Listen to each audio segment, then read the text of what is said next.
अल्हम्दुलिल्लाहि वकफ़ा वसलामुन अला इबादिहिल्लज़ीना इस्तफ़ा अम्मा बाद फ़क़द क़ाल अल्लाहु तआला फ़िल क़ुरआनिल मजीद वल फ़ुरक़ानिल हमीद अऊज़ु बिल्लाहि मिनश शैतानिर रजीम बिस्मिल्लाहिर रहमानिर रहीम इन्नस्सलाता तन्हा अनिल फ़हशाइ वल मुनकर वक़ाल तआला क़द अफ़लहल मुअमिनून अल्लज़ीना हुम फ़ी सलातिहिम ख़ाशिऊन क़ाल नबी सल्लल्लाहु अलैहि वसल्लम मन तरक अस्सलाता मुतअम्मिदन फ़क़द कफ़र वक़ाल अलैहिस्सलातु वस्सलाम। मोहतरम बुजुर्गों और दोस्तों, मैंने आप हजरात के सामने कुरान करीम की छोटी छोटी सी आयतें पढ़ी हैं और एक छोटी सी हदीस आपके सामने पेश की। ये नमाज बहुत ही अहम इबादत है, यानी नमाज ईमान वाले के लिए हर हाल में ज़रूरी है। इस्लाम की बुनियाद 5 चीज़ों पर रखी गई है।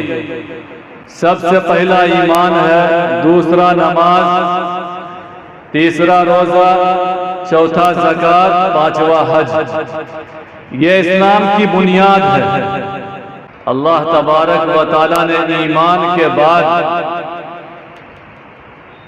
सबसे पहले नमाज का हुक्म दिया।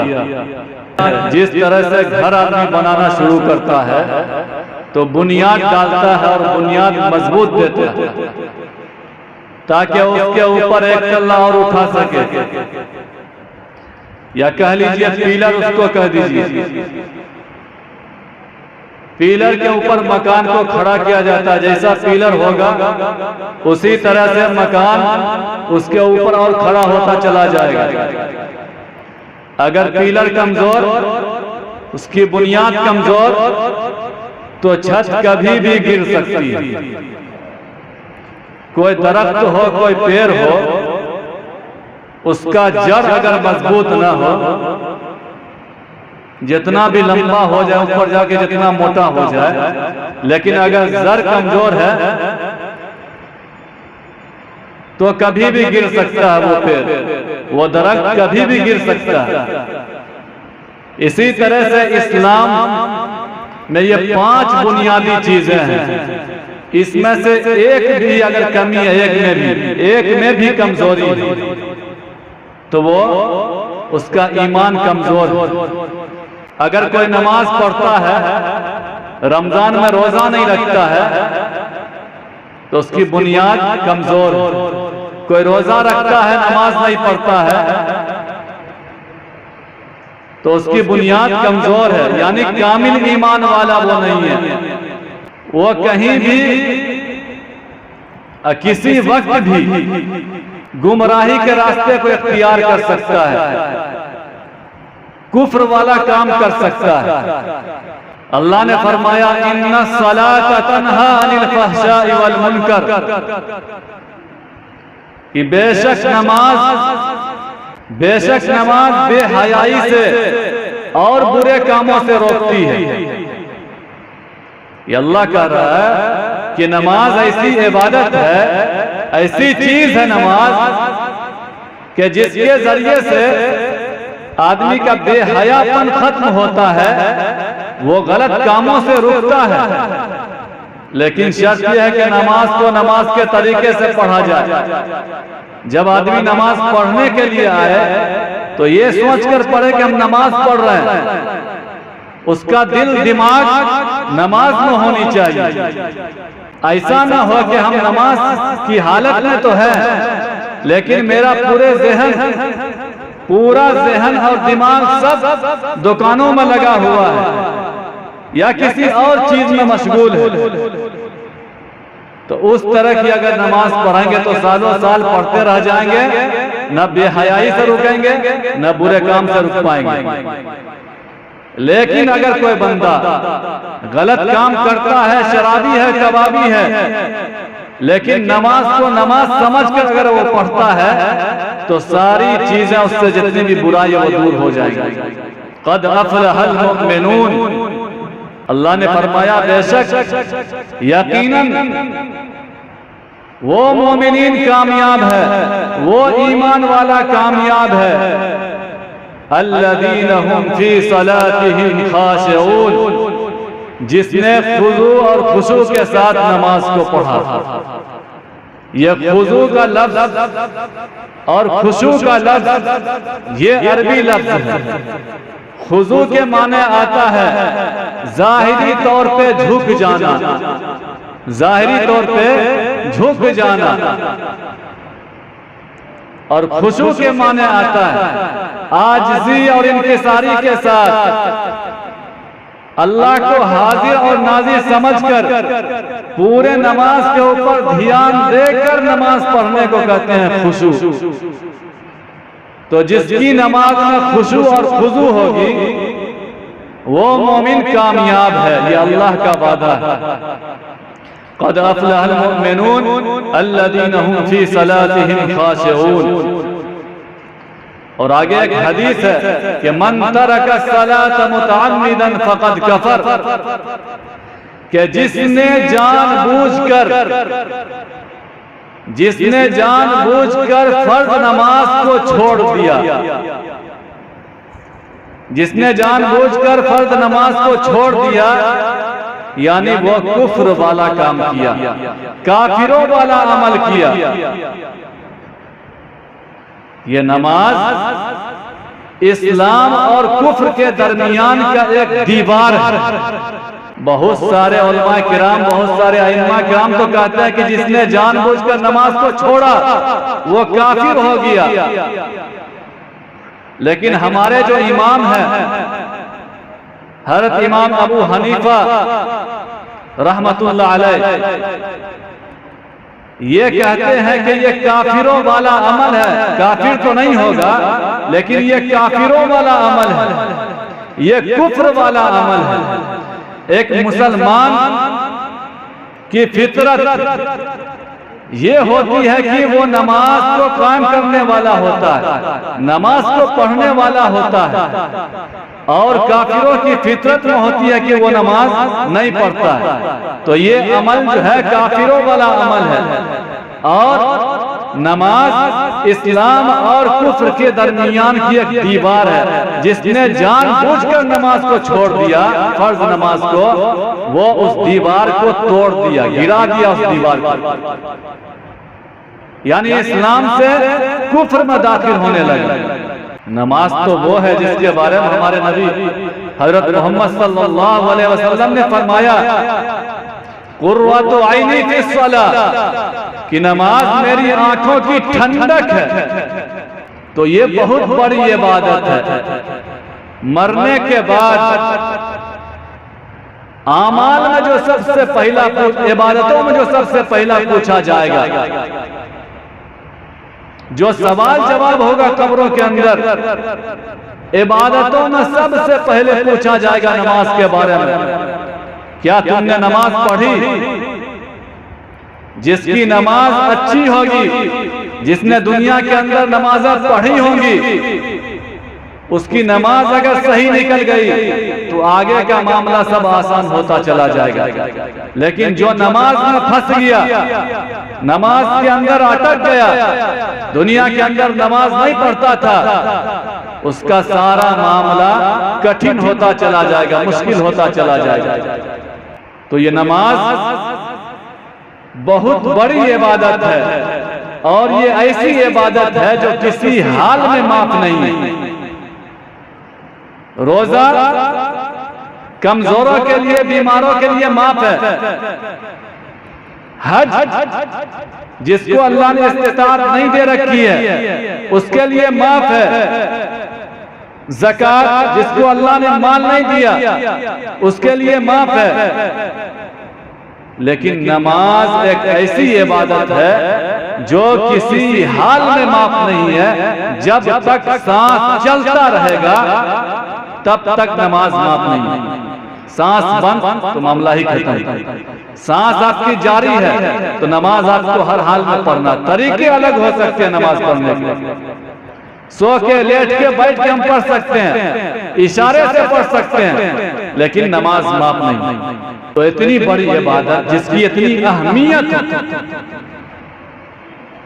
जिसके बारे में अल्लाह के रसूल सल्लल्लाहु अलैहि वसल्लम ने आखिरी दम तक अपनी उम्मत को ये पैगाम देकर गए कि लोगों नमाज न छोड़ना, नमाज पढ़ो, नमाज की पाबंदी करो। ये इतनी बड़ी इबादत है, बगैर नमाज के कोई अल्लाह वाला नहीं हो सकता है। बगैर नमाज पढ़े अगर कोई दावा करता है कि हम पीर मुर्शिद है, वो हो नहीं सकता है। बगैर नमाज पढ़े कोई दावा करे कि हम अल्लाह से खूब मोहब्बत करने वाले, हो नहीं सकता। बगैर नमाज पढ़े हुए कोई बुजुर्ग नहीं हो सकता है, कोई औलिया अल्लाह नहीं हो सकता। अगर कोई दावा करता बगैर नमाज पढ़े हुए तो वो झूठा है, मक्कार। तो रमजान के मुबारक महीना में किस तरह से हम लोग नमाज पढ़ते थे। रमजान खत्म, नमाजियों की तादाद खत्म, ऐसा महसूस होता है कि सिर्फ नमाज जो है ये रमजान के लिए जो है खास कर दिया गया। एक महीना पढ़ लो बस हो गया, मामला खत्म। ये नमाज सिर्फ रमजान के लिए नहीं है, जब तक जिंदगी है तब तक नमाज पढ़ना। सहाबा किराम रज़ी अल्लाह ताला अन्हुम अजमईन का हाल तो ये था कि कोई जरूरत महसूस होती, कोई हाजत पेश आ जाती तो नमाज पढ़कर अल्लाह से दुआ करते वो हाजत पूरी हो जाती। नमाज पढ़कर अल्लाह से दुआ करते वो जरूरत पूरी हो जाया करती थी। वैसा ईमान था, अकीदा था उस तरह का, मुकम्मल पक्के ईमान वाले थे। आतान सहाबी के एक सहाबी के बारे में हजरत अबू हुरैरा रज़ी अल्लाह ताला रावी है, रिवायत करते हैं कि एक सहाबी कहीं से आया और भूखा प्यासा था, बिल्कुल अपने घर पे आता है, अपनी अहलिया से कहता है कि कुछ खाने के लिए है, कुछ खाने के लिए है तो ला कर दो। अहलिया कहती है कि कुछ भी नहीं है खाने के लिए घर में। वो सहाबी मस्जिद में जाता है, जाने के बाद 2 रकात नमाज पढ़ता, अल्लाह से दुआ करता है। उसके बाद आकर अपनी अहलिया से कहता है कि कुछ खाने के लिए है। उनकी अहलिया कहती है कि देखिए ये क्या माजरा है कि घर के अंदर एक चक्की रखी हुई थी। पहले लोग जो है चक्की से, जिसको जांचा कहते हैं, हाथ वाली जो चक्की हुआ करती थी, वो तो हम लोग भी देखे हैं, उसी से लोग जो है आटा या बहुत सारी चीज पीसा करते थे। तो उस तरह की चक्की पहले भी हुआ करती थी। उनकी अहलिया कहती है कि आप नमाज पढ़ने के लिए गए और यहाँ अपने आप चक्की चलने लगी और इतना आटा जमा हो गया कि जितना मेरे पास बर्तन था हमने सब बर्तन को भर दिया, उसके बाद भी ये चक्की चल रही है। वो सहाबी उस चक्की को खोलकर देखने लगते हैं। देखने के बाद फिर अल्लाह के रसूल सल्लल्लाहु अलैहि वसल्लम के पास हाजिर होते हैं और ये सारा वाकया बयान करते हैं कि मेरे घर के अंदर ऐसा ऐसा जो है ऐसी ऐसी कैफियत पेश आई कि चक्की अपने आप चलने लगा, आटा अपने आप निकलता रहा, सारा बर्तन हमने भर लिया, उसके बाद भी ये चक्की चल रही थी। अल्लाह के रसूल सल्लल्लाहु अलैहि वसल्लम ने फरमाया कि अगर तुम इस चक्की को नहीं खोलते, इस चक्की के 2 पार्ट को अलग अगर तुम नहीं करते तो कयामत तक ये चक्की चलती रहती, कयामत तक ये चक्की चलती रहती। ये नमाज की बरकत, ये नमाज की बरकत थी। सहाबा को वैसा ईमान था, वैसा अकीदा था कि जो कुछ करने वाली जात है वो अल्लाह की जात है, अल्लाह ही से मांगेंगे। अगर भूखे हैं तो खिलाने वाला अल्लाह है, अल्लाह से खाना मांगेंगे, अल्लाह से रिज़्क मांगेंगे। ये सहाबा का अकीदा था। हजरत अली रज़ी अल्लाह ताला अन्हु इतने बड़े सहाबा इनकी हालत ये थी कि जब नमाज के अंदर चले जाते थे, नमाज की नीयत बांध लिया करते थे, फिर इनको दुनिया की कोई चीज, कोई आवाज सुनाई नहीं देती थी। दुनिया की फिक्र खत्म, दुनिया का टेंशन खत्म। इनके बारे में आता है कि इनको जब तीर लग गया था, इनके पांव में तीर लग गया था, तो अब सहाबा ने कहा कि किस तरह से निकाला जाए, किस तरह से तीर निकाला जाए। सारे सहाबा ने कहा कि जब ये नमाज की हालत में चले जाए, नमाज की नीयत बांध लें, उसके बाद तीर निकाला जाए। इसलिए कि सहाबा को मालूम था कि नमाज के अंदर जब जाते हैं तो इनको कुछ पता नहीं चलता है, तो नमाज की हालत में तीर निकाला जा रहा उनके पांव से, उनको कुछ पता ही नहीं, उनको कुछ पता ही नहीं। आज तो हमारे कान के बगल में अगर मक्खी भी भनभनाए तो हम मुड़ कर देखने लगते हैं, मच्छर भी अगर गुनगुनाए तो हम घूम कर देखने लगते हैं। कौन क्या कर रहा नमाज के अंदर, यह भी हमें दिखाई देता है। हमारी नमाज ऐसी है, ऐसी नमाज के बारे में नहीं कहा गया इन्ना सलात तन्हा अनिल फहशाई वल मुनकर, कि हर बुराई, हर बुरे काम से रोक देगी नमाज, हर बेहयाई को रोक देगी नमाज। नमाज को जब नमाज की तरह पढ़ेंगे तब जाकर वो नमाज जो है हमारे बुरे काम से हमको रोकेगी। एक अरबी शख्स, देहाती शख्स था, एक दिन नमाज का वक्त हो गया, जुमा की नमाज का वक्त था, और पानी खेतों के अंदर पानी देने का भी था। वही वक्त नमाज का भी पकड़ा गया और खेतों के अंदर पानी पटाने का भी वक्त पकड़ा गया। वो नहर के जरिए से पानी आया करता था, एक टाइम मुतय्यन था, एक वक्त मुतय्यन था कि फला वक्त में जो है आपका नंबर आएगा, फला वक्त में आपका नंबर आएगा। वो अरबी देहाती शख्स का नंबर उसी वक्त नमाज के वक्त नहीं आने वाला था।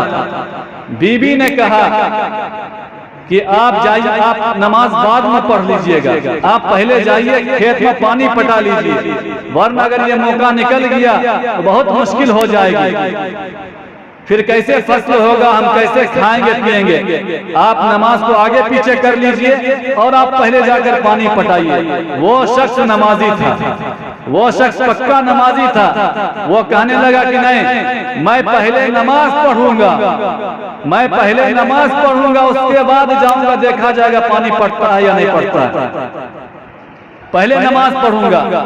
उसी दरमियान में उनका ऊंट गायब हो जाता है, उनका ऊंट घर से भाग जाता है।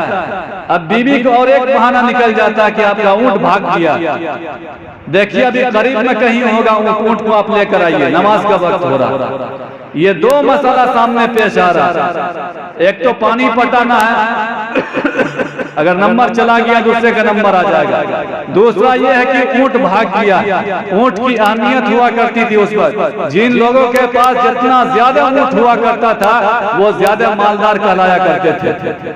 तो बीबी करे कि ऊंट लेकर आइए, कहीं करीब में होगा। वो शख्स कहा कि मैं पहले नमाज पढ़ूंगा, मैं पहले नमाज पढ़ूंगा, बाद में देखूंगा ऊंट को। वो शख्स नमाज पढ़ने के लिए चला आता है। जब नमाज पढ़ के घर वापस होता है तो देखता है कि दरवाजे पर ऊंट बंधा हुआ है, दरवाजे पर ऊंट बंधा हुआ। बीबी से पूछता है कि ऊंट कैसे आया, कौन लेकर आया ऊंट को। बीवी कहती कि देखिए मैं घर के अंदर थी और कुछ कुत्ते की आवाज आ रही थी, चिल्लाने की, कुत्ता भौंक रहा था। जब मैं घर से बाहर निकली तो मैंने देखा कि ऊंट जो है, कुत्ता जो है ऊंट के पीछे लगा हुआ है और वो ऊंट अपने दरवाजे तक आ गया, तो मैं ऊंट को बांध। तो अल्लाह ने एक नमाजी की वजह से, एक नमाज पढ़ने की वाले की वजह से एक काम को मुकम्मल कर दिया। वो भी किसके जरिए से? कुत्ता के जरिए से। कुत्ता के जरिए से ऊंट को पहुंचा दिया घर तक।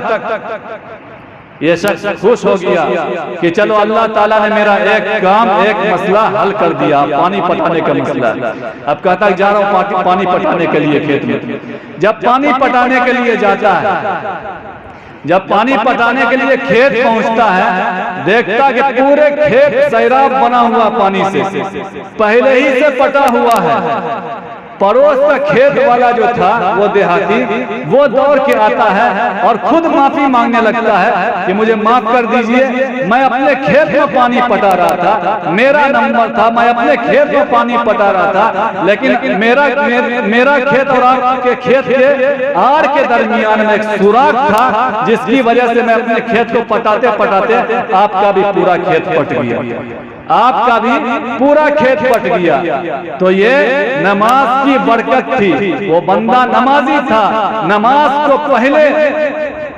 को पहले किया और काम को बाद में किया। अल्लाह ताला ने नमाज के साथ साथ उसके काम को भी आसानी के साथ हल कर दिया। अल्लाह ने हमारे नबी को एक तोहफा दिया, वरना पहले के लोग जो थे सिर्फ 2 टाइम की नमाज पढ़ा करते थे, सिर्फ 2 वक्त की नमाज। हर उम्मत में नमाज रही है, उसका तरीका या सूरत जो भी अलग हो, इस उम्मत को भी अल्लाह ने पहले शुरू में 2 वक्त की नमाज दे रखी थी। एक जब सूरज निकलता था तब, सूरज निकलने के बाद की नमाज थी। दूसरी नमाज जो थी वो सूरज डूबने के करीब, सिर्फ 2 वक्त की नमाज। ये तो शब मेराज में अल्लाह तबारक व तआला ने 50 वक्त का नमाज पहले दिया। हमारे नबी हजरत मोहम्मद सल्लल्लाहु अलैहि वसल्लम को बुलाकर पहले 50 वक्त का नमाज दिया। फिर मूसा अलैहिस्सलाम के कहने पर कम करते करते 5 वक्त की नमाज आई, 5 वक्त की नमाज। इसमें भी मूसा अलैहिस्सलाम कह रहे थे कि और कम कराइए, आपकी उम्मत से ये भी नहीं हो पाएगी। हमारे नबी ने फरमाया कि अब मुझे शर्म आती है, अब मुझे अल्लाह के पास जाकर कम कराने में हया आती है, शर्म महसूस होती है। ये 5 वक्त की नमाज अल्लाह ने हमेशा के लिए दे दिया, लेकिन वही 50 वक्त की नमाज पढ़ने का सवाब मिलेगा जो बंदा 5 वक्त की नमाज को अदा करेगा।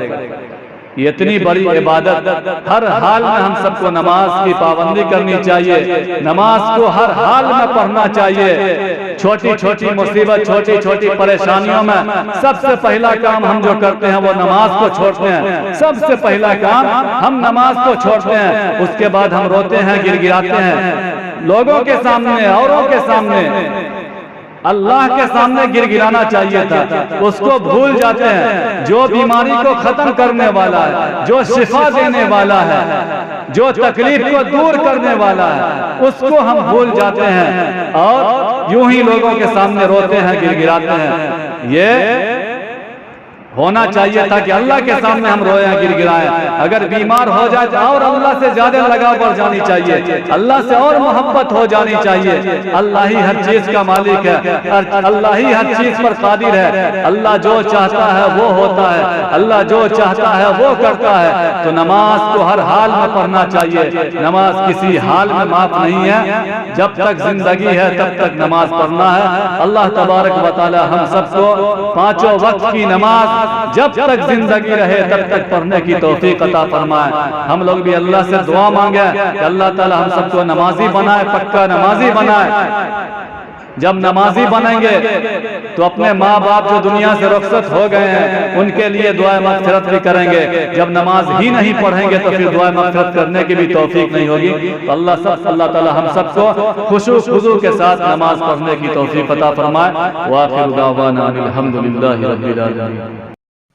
इसी तरह की और वीडियोस पाने के लिए एजाज हाशमी नदवी को सब्सक्राइब करें।